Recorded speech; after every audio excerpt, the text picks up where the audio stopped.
March 17, 1944, 4:23 a.m. Boarding house on Mulberry Street, Bridgeport, Connecticut. 8-year-old Merritt woke to the sound of splintering wood. 3 men in dark suits and fedoras burst into the room where his parents slept. His father, Dalton Rhinehart, managed only to rise on one elbow before they twisted his arms behind his back. His mother, Opal, screamed, but the sound died when one of the agents clamped a hand over her mouth. Merritt witnessed everything from behind the curtain separating his corner from the rest of the room. He watched them drag his father down the hallway in his undershirt and trousers, barefoot on the cold boards. He watched his mother collapse to her knees. He watched as their neighbor, Mrs. Clarice Dunsworth, emerged from her room, surveyed the scene, and smiled, slowly, deliberately. In that moment, the boy didn't understand the meaning of that smile. He would understand it 20 years later, when he'd hold a yellow document bearing her precise feminine handwriting. But now, on this March dawn in 1944, he simply watched his world collapse. They charged Dalton Rhinehart with sabotage at the Winchester Repeating Arms plant. Federal statute, wartime provision, 15 years, reduced to 12 for cooperation. The witness, Mrs. Clarice Dunsworth, neighbor in the boarding house on Mulberry Street. She testified under oath that she'd overheard Dalton, in private conversation, say that quote zero quote was quote one quote, and that he'd deliberately slowed production on rifle components to teach the government a lesson. There were no other witnesses, no material evidence, only her sworn statement, delivered with appropriate gravity before a federal prosecutor. Dalton worked as a master machinist at Winchester, had received 3 commendations for exceeding quotas, held a Treasury Department certificate for war bond purchases. He had no reason to commit sabotage. But Clarice Dunsworth had a reason to denounce him. 3 months earlier, in December 1943, the War Housing Authority had allocated apartments in a new development near the plant, permanent housing for essential defense workers. Dalton Rhinehart was 3rd on the list. Clarice Dunsworth was 4th. The allocation went to Dalton. Clarice remained in the boarding house. She was a 40-year-old widow, worked as a bookkeeper at the Office of Price Administration, had connections in the federal bureaucracy, knew how to file reports and complaints. She understood perfectly how the system operated during wartime.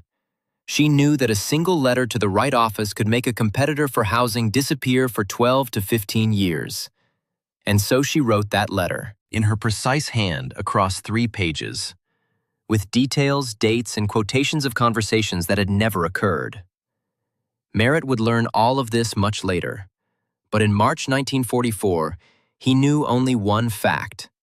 They'd taken his father, and within a month, Clarice Dunsworth moved into the apartment on Cedar Grove that should have been theirs. She received the allocation as next in line. She moved in with 2 suitcases, a cage containing a canary, and the light heart of someone who'd achieved her objective. Opal remained with her son in the boarding house, the same boarding house where Clarice had lived before receiving her allocation. Now they were neighbors. In the morning, Opal saw her at the communal sink. In the evening, she heard her footsteps in the hallway. At night, when Merritt couldn't sleep, he heard his mother crying into her pillow, muffling the sound so she wouldn't wake him or give the other boarders cause for gossip. He heard the radio click on through the wall. Clarice enjoyed listening to the late news broadcast. He hated the sound of that radio. Hated it with a hatred that made his hands clench into fists, his heart pound as though before a fight. Opal found work at Winchester, the same plant where Dalton had worked. They gave her a position as a cleaning woman. Previously, she'd worked as a seamstress at Rosenberg's department store, but after her husband's arrest, they terminated her employment without explanation. Now, she mopped floors in the machine shops from 6 in the morning until 2 in the afternoon, then went to her second job washing dishes in the plant cafeteria until 8 at night. 2 paychecks barely covered rent and food. Saving for packages to send Dalton took months. Each parcel, a tin of tobacco, wool socks, writing paper, represented denying themselves something essential here in Bridgeport. Merritt grew up quiet. At school, other children avoided him. Everyone knew his father was in federal prison for sabotage. Teachers didn't call on him unnecessarily. Classmates didn't include him in games. He learned to be invisible, learned to stay silent, learned to remember. He remembered everything. Who said what? Who looked at him how? Who whispered behind his back? He kept a mental ledger, a ledger of those who crossed to the other side of the street when his mother approached. A ledger of those who loudly discussed quote 3 in the bread line, knowing she stood nearby and heard every word. But at the top of that ledger stood Clarice Dunsworth. Always. Invariably. Since March 1944. The first letter from his father arrived in August 1944. 5 months of silence. Opal had thought him dead. When the mailman brought the envelope with the federal prison stamp, she couldn't open it for several minutes. Her hands trembled too violently. Merritt watched his mother read, watched tears stream down her face though her expression remained frozen. Dalton wrote that he was alive, healthy, working in the prison machine shop, wrote that he missed them. Wrote that in 12 years he'd return, and they'd start over. The letter contained not one word about guilt or innocence. Such things weren't discussed in prison correspondence. Such things weren't considered. You survived. Letters arrived every 3 or 4 months. Brief, faded from censors' inspections with entire passages blacked out. Opal kept them in a tin that once held Christmas cookies. Merritt knew where she hid the tin. Sometimes, when she was at work, he'd retrieve the letters and reread them. He searched between the lines for something that would help him understand how his father endured. But Dalton wrote only about the weather, about production quotas, about receiving a package and being grateful for the socks. In 1946, Merritt turned 10. He entered 5th grade. His mother still worked 2 jobs. Clarice Dunsworth still lived in the apartment on Cedar Grove that should have been their home. Sometimes Merritt walked past that building. He'd stop across the street, stare at the 3rd-floor windows, try to imagine how they would have lived there together, father, mother, and him. Which room would have been his? Where they'd have placed the table? Where the radio would have hung on the wall? But each time, imagination shattered against reality. Behind those windows lived the woman who'd taken everything from them. One winter day in 1947, he encountered Clarice on the street. She was returning from the market with a heavy shopping bag. She saw him, stopped, smiled.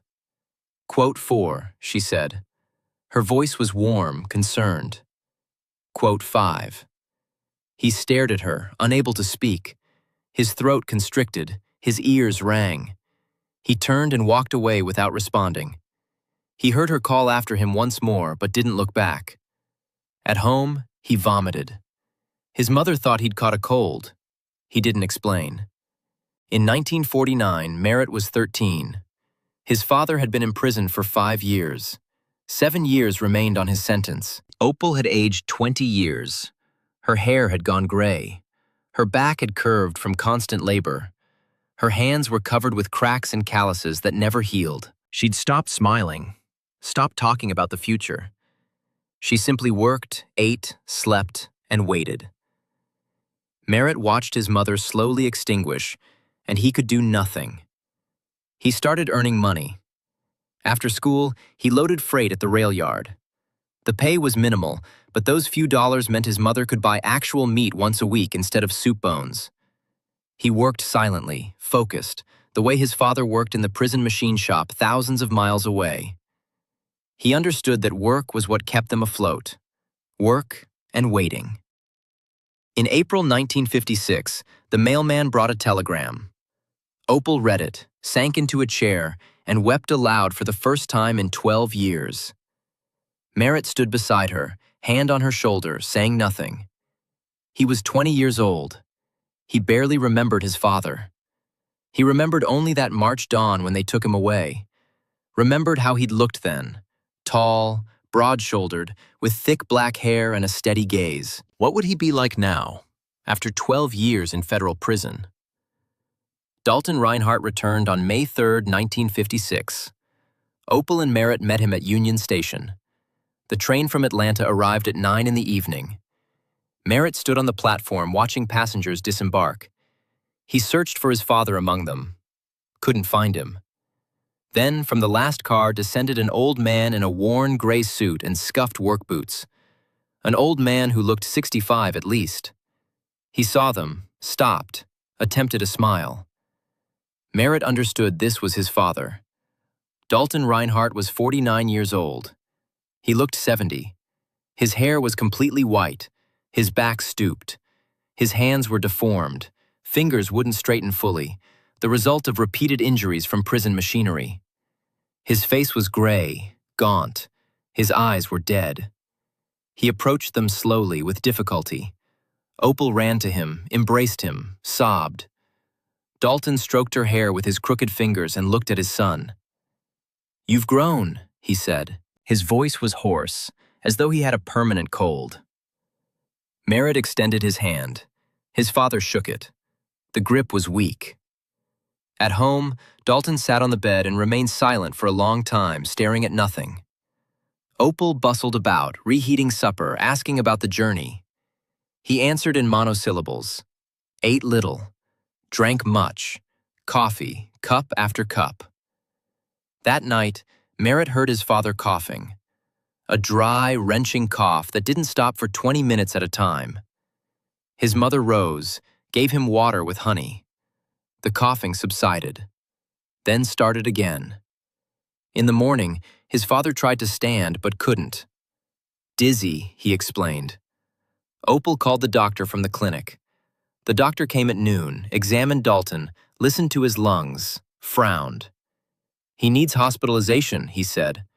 Dalton refused. "I'll rest at home. It'll pass."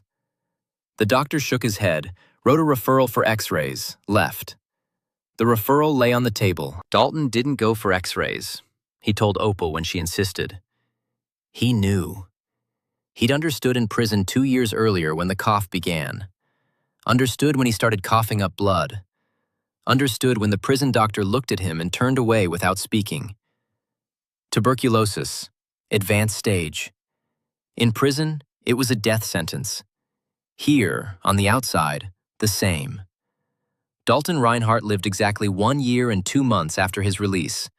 He died on July 5, 1957 at 3 in the morning. Merritt sat beside his bed. His mother slept in the next room. Exhaustion had knocked her unconscious. His father suddenly opened his eyes, looked at his son, tried to speak.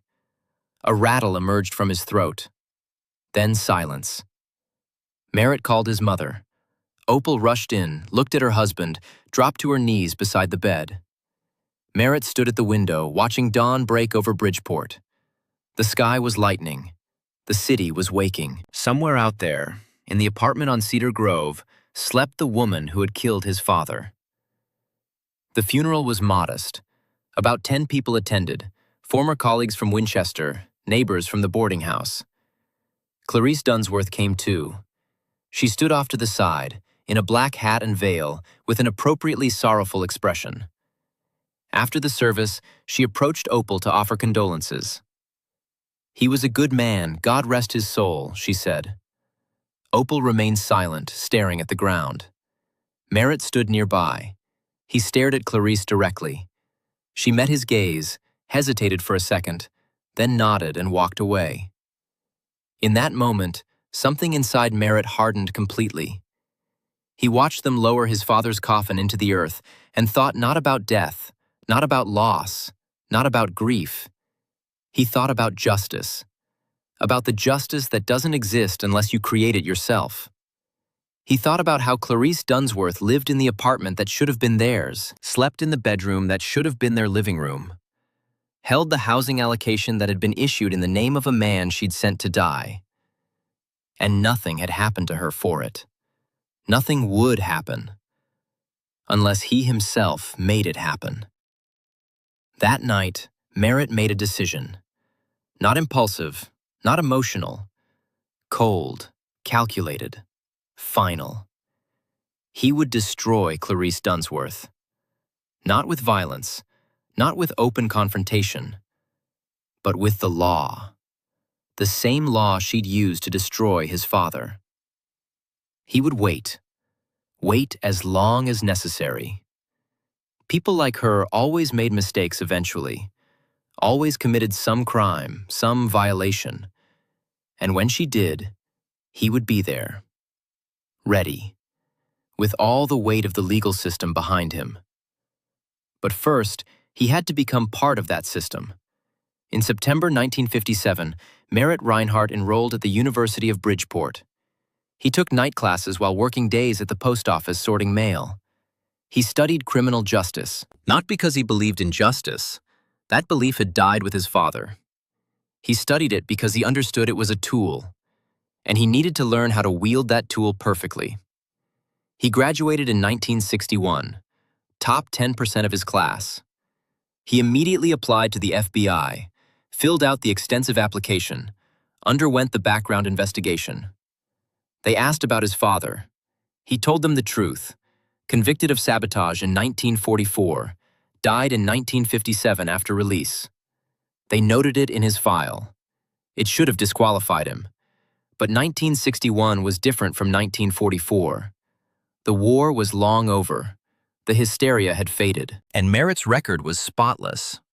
4 years of perfect grades, no arrests, no debts, exemplary references. They accepted him. He went through training at Quantico, 16 weeks. He excelled in everything: firearms, surveillance, interviewing, report writing. His instructors noted his discipline, his attention to detail, his remarkable memory. In December 1961, he graduated and received his assignment, Hartford Field Office, Connecticut. Close to Bridgeport, close to Clarice Dunsworth. He didn't act immediately. He was patient. He'd learned patience from his mother, who'd waited 12 years for his father's return. Learned it from those years watching Clarice walk past them in the boarding house hallway, knowing what she'd done, unable to do anything about it. Patience wasn't weakness. Patience was strategy. He rented a small apartment in Hartford, visited his mother in Bridgeport every Sunday. She'd aged terribly since Dalton's death. She was 53 but looked 75. She still worked at Winchester, still cleaned floors. Merritt gave her money from his FBI salary. She accepted it with trembling hands and cried. He told her to quit working. She refused. Quote, 14, quote, she said. Quote, 15, quote. Meanwhile, Merritt quietly began gathering information on Clarice Dunsworth. Not obviously, not in any way that would raise suspicion. He simply made it his business to know everything about her. He learned she still worked at the OPA, now called the Office of Economic Stabilization. She'd been promoted twice. She handled procurement contracts, budget allocations, vendor payments. She made a comfortable salary, lived well, alone in that apartment on Cedar Grove. He waited. In 1963, his mother died. Heart attack at Winchester, while mopping the machine shop floor. She collapsed between two lathes. The foreman found her 20 minutes later. She was 55 years old. Merritt buried her next to his father in St. Michael's Cemetery. He stood at the grave and made a silent promise. He would finish what he'd started. Not for revenge anymore. Revenge required emotion, and he felt nothing now except cold certainty. He would finish it because it was the right thing to do. Because people like Clarice Dunsworth couldn't be allowed to destroy families and walk away unpunished. After the funeral, he returned to his apartment in Hartford. He opened a file folder, one he'd been keeping for 2 years.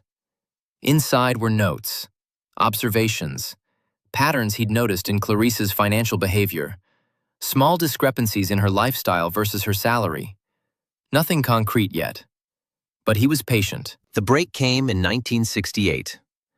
Merritt, now a senior special agent specializing in white-collar crime, received a referral from the Treasury Department. They'd flagged irregularities in procurement contracts at several federal agencies in Connecticut. One of them was the Office of Economic Stabilization. The irregularities involved falsified vendor invoices, duplicate payments, missing funds. The amounts weren't large, a few $1,000s here and there, but consistent, over several years. Merritt volunteered to handle the investigation. He spent 3 months reviewing records. He traced every suspicious payment, every duplicate invoice, every missing allocation. And he found the pattern. Someone in the accounting department had been creating fake vendors, approving their invoices, and pocketing the payments. The scheme had been running for at least 5 years. Total theft, approximately $47,000. The person responsible? Clarice Dunsworth, senior bookkeeper. Merritt didn't celebrate, didn't feel satisfaction. He simply assembled the evidence with meticulous care. Bank records showing deposits into Clarice's personal account matching the amounts of fraudulent payments. Handwriting analysis linking her to the fake vendor signatures. Testimony from a clerk who'd witnessed her forging approval stamps. It was airtight, unbreakable, exactly what he'd been waiting for. He submitted his report in November 1968. The U.S. Attorney's Office reviewed it. In January 1969, they issued a federal indictment. Clarice Dunsworth was charged with embezzlement of federal funds, fraud, and falsification of government records. Federal statutes. Maximum sentence, 20 years. Merritt wasn't the arresting agent. He'd recused himself from that part, citing a potential conflict since she'd been a neighbor of his family. But he watched from across the street when 2 agents entered her apartment building on Cedar Grove on the morning of January 23, 1969. He watched them emerge 15 minutes later with Clarice between them, her hands cuffed behind her back. She was 65 years old. She looked confused, frightened, diminished. He felt nothing. The trial took place in April 1969. Federal Court, New Haven. Merritt attended every day, sitting in the back row. The prosecutor presented his evidence. Clarice's defense attorney tried to argue that the irregularities were accounting errors, not deliberate theft. The jury didn't buy it. The evidence was too strong. On April 18th, they returned a guilty verdict on all counts. At sentencing, the judge noted the defendant's age and prior clean record. Then, he noted the duration of the crime. 5 years of deliberate, systematic theft from the federal government during a time of national rebuilding after the war. He sentenced Clarice Dunsworth to 12 years in federal prison. She collapsed in the courtroom. The bailiffs had to carry her out. Merritt sat in the back row and watched. Then he stood, walked outside, and went back to work. Clarice Dunsworth was transferred to the Federal Reformatory for Women in Alderson, West Virginia. She served 4 years. In 1973, at age 69, she died in the prison infirmary. Cause of death? Pneumonia complicated by heart failure. Merritt received notification through official channels. He was still listed as the investigating agent on her case. He filed the notification in the closed case folder. Then, he put the folder in his filing cabinet and never opened it again. For the next 28 years, Merritt Rhinehart lived alone. He never married, never had children, never formed close friendships. He worked at the FBI until his retirement in 1997 at age 61. His colleagues respected him as a thorough, reliable investigator. His supervisors praised his attention to detail, his perfect case clearance rate, his dedication. No one knew him personally. After retirement, he moved to a small house in Wallingford, halfway between Hartford and Bridgeport. He lived on his pension and Social Security. He kept to himself. He read books. He listened to the radio. He maintained a garden. He existed. Occasionally, former colleagues would call, suggest meeting for coffee. He'd make excuses. They stopped calling eventually. Once a month, he drove to St. Michael's Cemetery in Bridgeport. He'd stand at his parents' graves for 15 or 20 minutes. He never brought flowers, never spoke aloud, just stood, looked at the headstones, then left. In 2002, Merritt was diagnosed with coronary artery disease. The doctor recommended surgery. He declined. "At my age, what's the point?" he said. The doctor insisted it could give him 10 more years. Merritt shook his head. "I've lived enough years." He died on March 17, 2012. exactly 68 years to the day after his father's arrest. He was 76 years old. A neighbor found him 3 days later, worried when mail accumulated in the box. The house was empty, clean, organized. On the table sat a stack of old case files he'd kept from his FBI years. Among them, the Clarice Dunsworth case, 1968 to 1969. The funeral was minimal. A few former FBI colleagues attended. No family. There was none. They buried him next to his parents, as his will specified. The headstone read, Merritt Dalton Rhinehart, federal agent, son. After the funeral, 2 retired agents sat in a diner drinking coffee, reminiscing. The conversation turned to Merritt. "Strange guy," said the first. "Whole life alone. No family, no friends. Just the job." "Yeah," agreed the second. "I remember his famous case. Dunsworth. Embezzlement. Fraud. Textbook investigation. He was only 32 then, but he ran it like a 20-year veteran." "I heard she was somehow connected to his family," said the first. "Neighbors or something." "That's right," confirmed the second. "She'd filed a false report against his father back in '44. Got him sent to federal prison. Father died after release. Merritt waited 24 years until she slipped up. Then he nailed her. She died in prison. Justice served."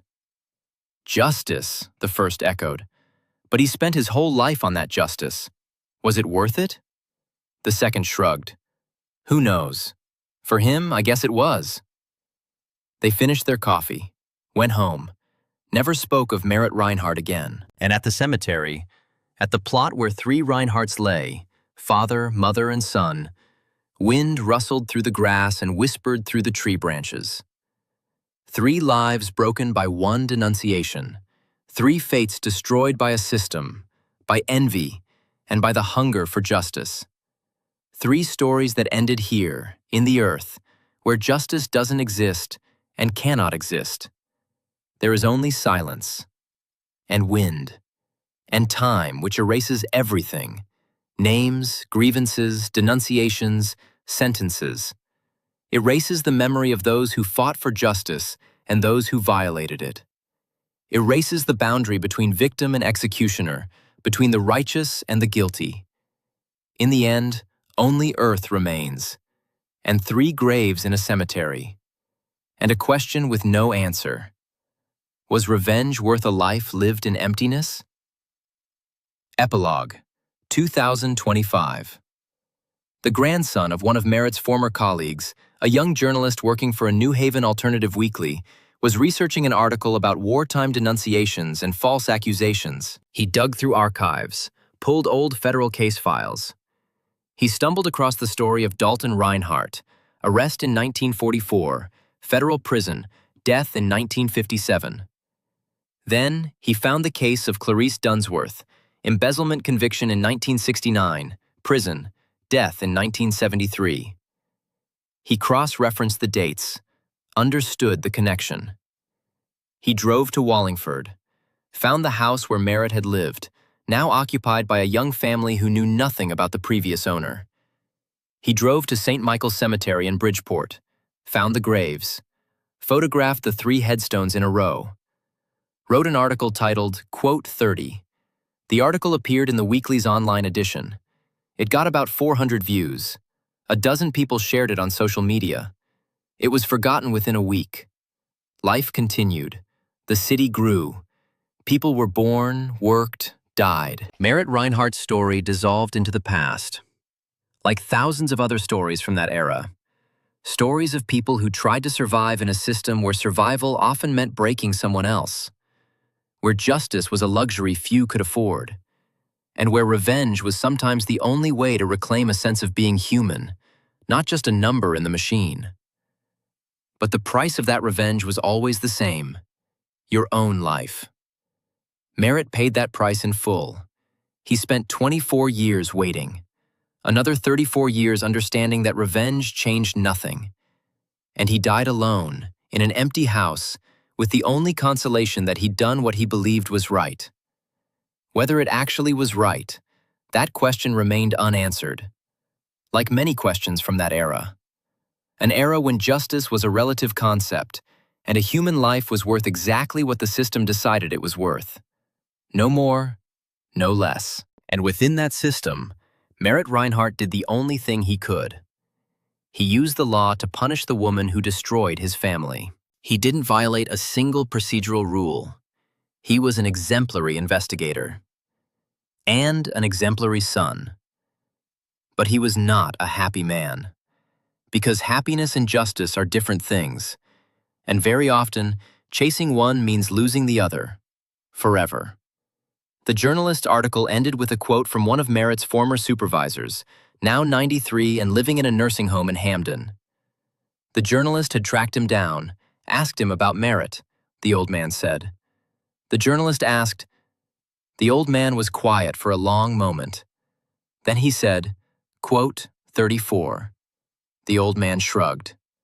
Quote, 35. The journalist included that quote in his article. It got lost among the other paragraphs, read quickly and forgotten. But at St. Michael's Cemetery, where 3 graves stood in a row under an old maple tree, the words hung in the air like an unresolved chord. 3 people who'd lived through an era of accusations and denunciations, of wartime hysteria and post-war reckoning, of individual lives crushed by bureaucratic machinery. 3 people whose stories ended in the same 6 feet of earth, leaving behind only the question, what is justice worth? For Dalton Rhinehart, justice had been unattainable.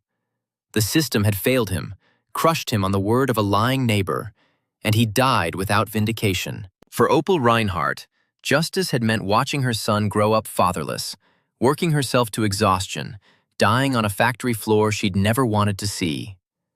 For Merritt Rhinehart, justice had meant waiting, planning, and finally achieving what the system had denied his father, the punishment of the guilty. But it had also meant a life without joy, without connection, without the possibility of anything beyond that single consuming purpose. Was it worth it? The graves gave no answer. The maple tree rustled in the wind. Cars passed on the road beyond the cemetery fence. Somewhere in the city, people went about their lives, most of them unaware that such stories existed, that such choices were ever made. And perhaps that was its own answer. Not everyone needs to know. Not everyone needs to understand. Some stories exist simply to remind us that justice and happiness are not synonyms, that vengeance and righteousness can wear the same face, that the law is a tool, and tools can be used for many purposes, not all of them pure. Merritt Rhinehart used the law to destroy Clarice Dunsworth. He did it methodically, legally, irreproachably. He became part of the system that had destroyed his father, learned its rules, mastered its procedures, and turned it against his enemy. And in doing so, he proved both the system's power and its limitations. It could punish the guilty, but it couldn't restore what had been lost. It couldn't give him back his father, his mother, his childhood, his chance at a normal life. It could only give him the cold satisfaction of seeing justice done. And for Merritt, that had been enough. Or at least, he'd convinced himself it was enough. Whether he'd been right, whether any of it had been worth the cost, remained a question he'd taken to his grave. The journalist's article raised that question but didn't answer it. Perhaps it couldn't be answered. Perhaps it was one of those questions that each person must answer for themselves, and the answer would be different for everyone. For Clarice Dunsworth, rotting in a prison grave in West Virginia, the question was meaningless. She'd made her choice in 1943 when she'd written that letter to the FBI, accusing an innocent man of sabotage to steal his housing allocation. She'd paid for that choice with 4 years in federal prison and death far from home. Whether she'd regretted it, whether she'd understood what she'd set in motion, no one would ever know. The record showed only that she died of pneumonia at age 69. Nothing about her thoughts, her feelings, her final understanding, or lack thereof. For Dalton Rhinehart, buried in Bridgeport soil, the question was equally irrelevant. He died without knowing his son would eventually punish his accuser. He died believing justice had failed, that the system had broken him and would suffer no consequences for it. Perhaps that was mercy. Perhaps knowing would have made his death even harder. Only Merritt knew the full arc of the story. Only he'd lived through all of it. The arrest, the waiting, the death of his father, the death of his mother, the patient construction of his revenge, and the hollow decades that followed. Only he could have said whether it had been worth it. And he'd said nothing. Left no diary, no confession, no explanation. Just 3 case files in a cabinet, one of which happened to be Clarice Dunsworth's. His former supervisor had read significance into that. Keeping the file suggested it mattered to him. But perhaps he'd kept it simply because he kept all his important cases. Perhaps it meant nothing more than professional pride in a job well done. The ambiguity was fitting, because that's what justice often is: ambiguous, incomplete, unsatisfying. We want it to be clean, to be final, to resolve all questions.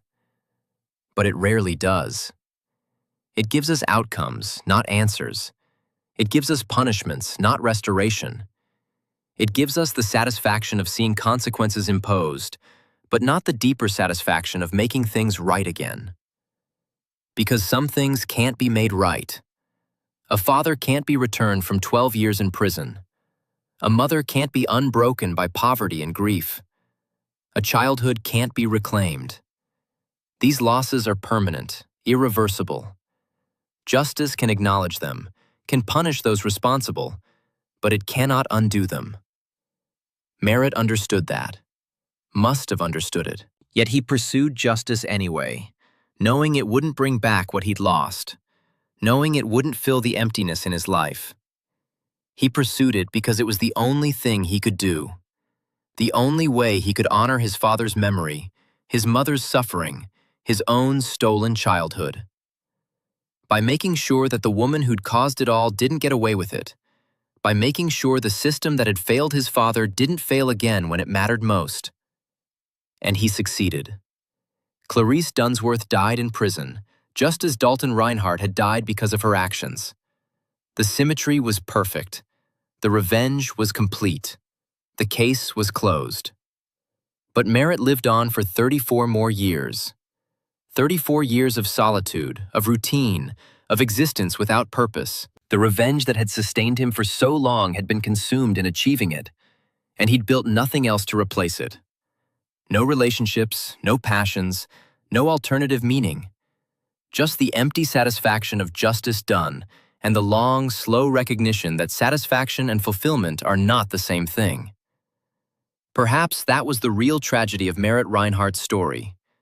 Not that he pursued revenge, but that he succeeded. If he'd failed, if Clarice had died before committing a crime he could prosecute, if some technicality had prevented her conviction, then he could have spent his life raging against that injustice, could have maintained his sense of purpose in opposition to an unfair world. But he succeeded. The enemy was defeated. Justice was served. And then he had to live with that victory for another 3 decades. In the end, 3 graves on a hillside in Connecticut told a story that the journalist couldn't fully capture, that the retired FBI supervisor couldn't completely explain, that perhaps even Merritt himself couldn't have articulated.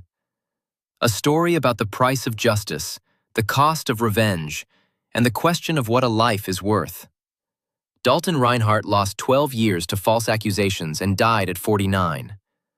Opal Rhinehart lost her husband, her livelihood, her health, and died at 55. Merritt Rhinehart lost his childhood, his capacity for normal human connection, and any chance at happiness, living to 76, but truly dying the day he achieved his revenge at age 32. 3 lives consumed by 1 lie, 3 fates sealed by 1 woman's greed. 3 graves marking the boundaries of a tragedy that spanned nearly 7 decades. The maple tree grew above them, its roots intertwining with their remains, pulling nutrients from what had once been human beings with hopes and dreams and possibilities. The seasons turned. The cemetery grass grew and was cut, in an endless cycle of renewal that the dead could not share. And somewhere, in the archives of the FBI and the federal courts, in the yellowed pages of old case files and newspaper clippings, the story persisted in fragmentary form. Enough for a curious journalist to piece together. Enough for a few hundred readers to encounter and forget. But not enough to truly capture what it had felt like to be Merritt Rhinehart, standing at his father's grave in 1957, making a promise that would cost him everything. Not enough to answer the question that haunted the story from beginning to end. Was it worth it? The graves held no answer. The wind whispered through the maple branches, and time moved forward, as it always does, erasing even those who thought they'd left permanent marks. In the end, perhaps that was the answer. Not yes or no, not right or wrong, but simply, this is what happened. These were the choices made. These were the consequences borne. This is what justice looks like when you strip away the mythology and face the cold reality of human lives traded for human principles. And whether it was worth it depends entirely on who you ask, and when you ask them. Ask Merritt at 32, standing in the courtroom watching Clarice Dunsworth sentenced to 12 years, and he might say yes. Justice served. Mission accomplished. Father avenged. Ask him at 50, alone in his Hartford apartment, no friends, no family, no purpose beyond a job that felt increasingly hollow, and he might hesitate. The victory was so long ago. The satisfaction had faded. What remained? Ask him at 76, in the final moments before his heart gave out on March 17, 2012, exactly 68 years after his father's arrest. Ask him then, and perhaps he'd have no answer at all. Just silence. Just the awareness that his life had been spent, the account settled, the balance zero. Or perhaps, in those final moments, he thought of his father, thought of that March dawn in 1944, the sound of breaking wood, the sight of a strong man dragged away in his undershirt. Thought of the promise he'd made at graveside in 1957, and thought, I kept my promise. I did what I said I'd do. Maybe that was enough. Maybe it had to be enough. Because in the end, we don't get to choose our tragedies. We only get to choose how we respond to them. Merritt Rhinehart chose revenge disguised as justice, chose patience over rage, law over violence, system over chaos. He played by the rules and won. But winning didn't restore what had been lost. It only proved that loss could be answered with more loss. And perhaps that's all justice ever is. The redistribution of suffering, the balancing of accounts, the insistence that pain must be paid for with pain. Not healing, not restoration, just the grim mathematics of consequence and retribution. The journalist who wrote the article understood this, at least partially, which is why he ended his piece not with condemnation or celebration, but with that quote from the retired supervisor. The world needs people who believe justice matters, even when it costs them everything. Whether Merritt Rhinehart was such a person, or whether he was simply a man who'd lost everything and found meaning in making sure his destroyer lost something too, that remained open to interpretation. The graves on the hillside offered no clarification. They simply existed, 3 monuments to 3 people who'd lived through an era of denunciations and consequences, who'd made choices and borne their costs, who'd left behind a story that asked more questions than it answered. And that, perhaps, was the only truly honest ending. Not resolution, but recognition. Not answers, but acknowledgement. These lives were lived. These choices were made. These consequences were borne. Was it worth it? The question echoes across the decades, unanswered and unanswerable. Each reader must judge for themselves. Each person must decide what they would have done, what price they would have paid, what principles they would have sacrificed or upheld. For Merritt Rhinehart, the calculation was simple. Justice mattered more than happiness. Revenge mattered more than peace. Keeping a promise to the dead mattered more than building a life among the living. He made that calculation, accepted its terms, and paid its price. Fully, completely, without reservation or regret, or at least, without any regret he ever expressed. And now he rests beside his parents, 3 graves in a row, 3 names on 3 stones, 3 lives that intersected and ended in the same 6 feet of Connecticut earth. The maple tree grows above them. The wind rustles through its leaves. The seasons turn. And the question remains, suspended in time, unanswered. Was it worth it?